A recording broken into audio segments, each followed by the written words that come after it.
ছোটবেলা থেকেই আঙ্কুশ স্বপ্ন দেখতেন তিনি স্টার হবেন, তবে সময় সাপেক্ষে মাত্র ৬ বছরের পথ চলায় আজ ইন্ডাস্ট্রির জন্য তিনি শুধু স্টার নন, টলিউডের সুপারস্টার। টি টাউনে তিনি এখন সব থেকে ব্যস্ত তারকা। এই খেতাবটা তাকে দেওয়া যেতেই পারে, তবে এত ব্যস্ততার ভিড়েও সামনে এলো তার আরো কিছু স্বপ্নের কথা।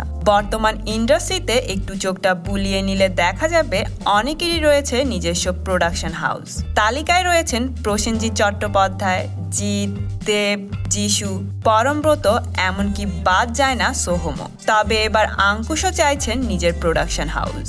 সম্প্রতি এক সংবাদ মাধ্যমকে কথা জানিয়েছেন তিনি, তবে এখনই নয়, ব্যাপারটা একটু সময় সাপেক্ষ। দেখে শিখে বুঝে নিজেকে এই বিষয়ে পরিণত মনে করলেই তিনি এগিয়ে যাবেন এই বিষয়ে। তবে এখানেই শেষ নয়, তার চাহিদার মধ্যে আরও রয়েছে নিজস্ব একটা রেস্টুরেন্টও। আমরা আশা রাখবো আগামী দিনে তার এই স্বপ্নগুলো অবশ্যই সত্যি হবে। কি বলেন বন্ধুরা? কমেন্ট করে জানিয়ে দিন আপনার মতামত। আপনার ফেভারিট সেলিব্রিটির এমন লেটেস্ট নিউজ জানতে এখনই সাবস্ক্রাইব করুন স্টার গল্প চ্যানেলে।